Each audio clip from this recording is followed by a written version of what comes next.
Hello, I'm in Kauai at the McBride Garden, National Tropical Botanical Gardens.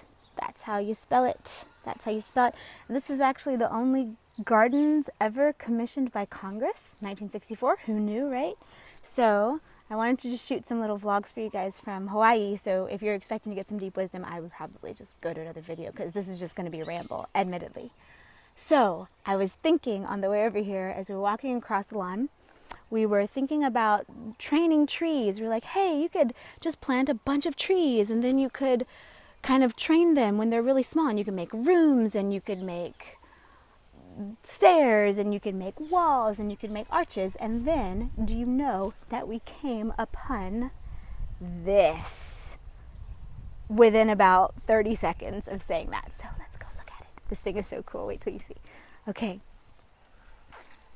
So here's the door, and look up there, it's so beautiful. All right, we've got pillars, so magic.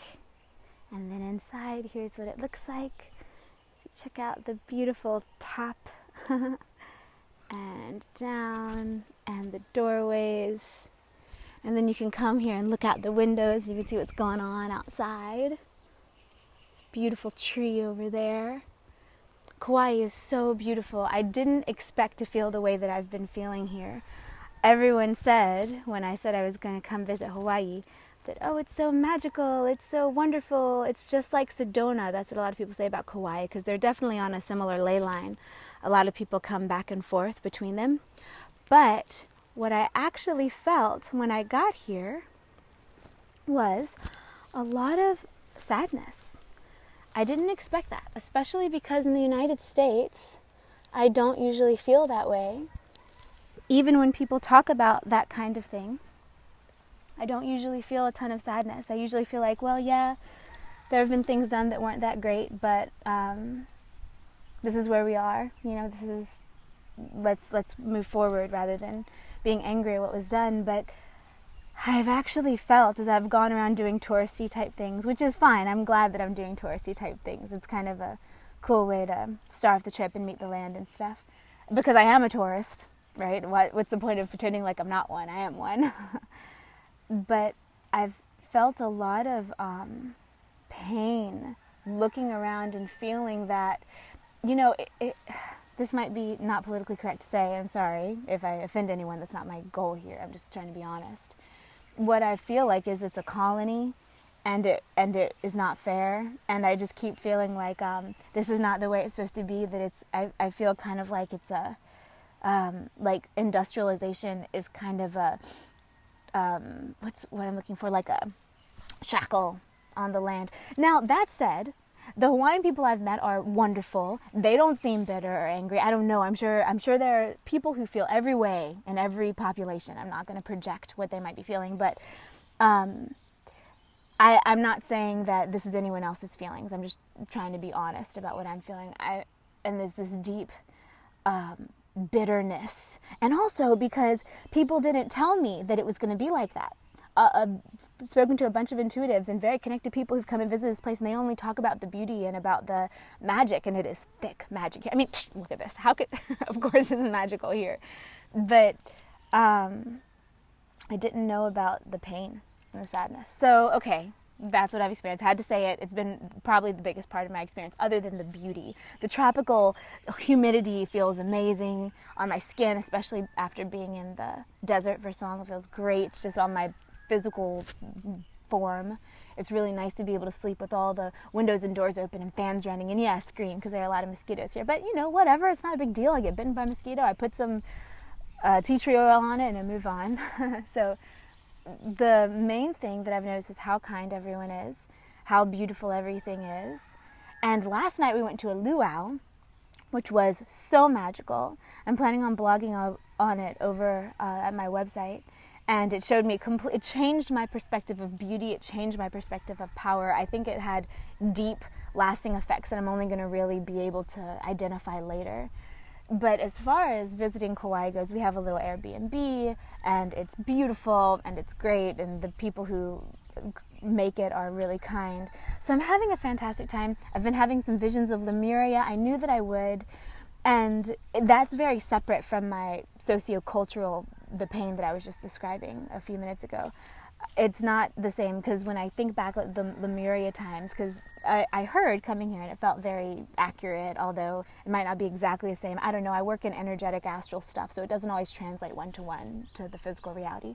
But what I was told and what felt true was that at least Kauai, maybe some of the other islands too, are the top of the major Lemurian continents. So as they have gone underwater, as the fault lines move and as the oceans rise, which also, something that's not super politically correct, but I will say, it's my personal belief that this planet, I'm not saying that pollution's not real or anything, I do think that it is, and I think that it should be fixed and healed, but this planet, I don't necessarily know that I think, taking the long view, zooming out, I don't necessarily know that I think a planet is supposed to have big blocks of ice on either side of it all the time. I feel like it probably angles back through. I feel like it probably goes to ice age where the whole thing's covered with ice, and it goes to a warmth where the whole thing's warm, and it probably goes back and forth, taking the long view. So I don't really subscribe to a lot of the fear-mongering I hear about that kind of thing. We adapt, everything adapts. Just like here in Hawaii, you know, they say so-and-so is a native plant, so-and-so is an invasive plant. But this is not a native plant, but it was brought over by the Polynesians. This is not a native plant, it was brought over by, you know, Americans or European settlers or whatever. And so since this is an island, you know, you could say nothing's native, it all gets brought over, but its difference is what is comfortable in the ecosystem, what is not comfortable in the ecosystem. And so it's always about harmony, but how can you predict it? So again, stepping back from that judgment and being like, okay, well, this is what we're dealing with, while still being honest about what it is that we're dealing with.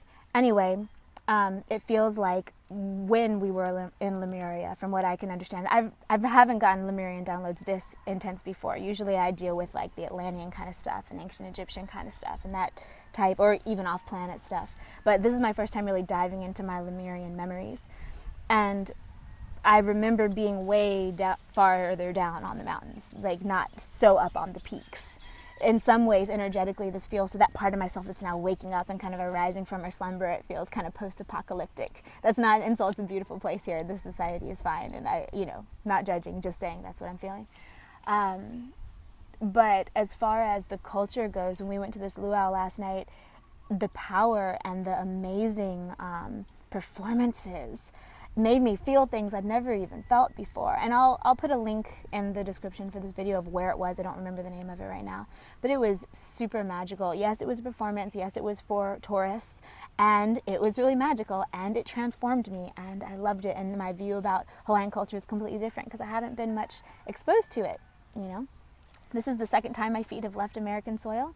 First time was in Colombia earlier this summer. And now it's here to come visit Hawaii. It feels like a different country. I don't feel like I'm in the U.S. That's what I was saying before about it feeling kind of like a colony. Everything's different. The plants are different. The animals are different. The energy is beautiful. Also, one more thing before I go, because I don't want to ramble on forever, is that the land, I was just walking in the gardens earlier and talking to the trees and saying, help me understand, because all I feel is pain. All I feel is bitterness that this has been taken and used as something that has hurt the people who are here in a grand sense, not necessarily small. So help me understand, because the land doesn't feel bitter. The spirits of those kinds of gods, of the native Hawaiian kind of pantheon, they don't feel bitter. And so I was asking the tree, this beautiful tree with curling branches, and it told me how the Hawaiian land is like a mother who gives succor to the children, and the children are the humans and the animals here. And so just like a mother, as her infant might throw a tantrum, might hit her, might bite her and scream or whatever, but she, as the one who is holding the space and holding the baby as the baby goes through all of these shifts, is steadfast and still gives love and still gives succor and still gives nutrients and chi, even when maybe the behavior isn't what would be preferred in the long run.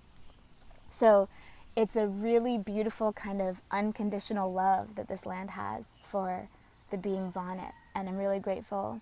And there's this beautiful strength and softness all marbled together in one. Whereas especially being from the U.S., which is a very masculine feeling place. I'm not hating on it. I love masculine energy too, but the contrast is kind of nice. it feels like even the strong masculine vibes here have kind of more of a fluidity to them, probably from ocean culture. I don't know. I'm not going to necessarily try to project why.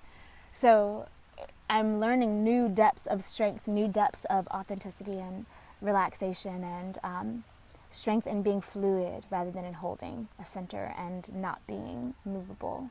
Strength in being movable. So anyway, one more last view of this that was just totally informing my perfect house manifestation one day down the road. Thanks for watching. Sorry that I've been rambling if that bothers you, but there will probably be more of these because I just feel like I want to do it. So much love, and I'll see you again very soon.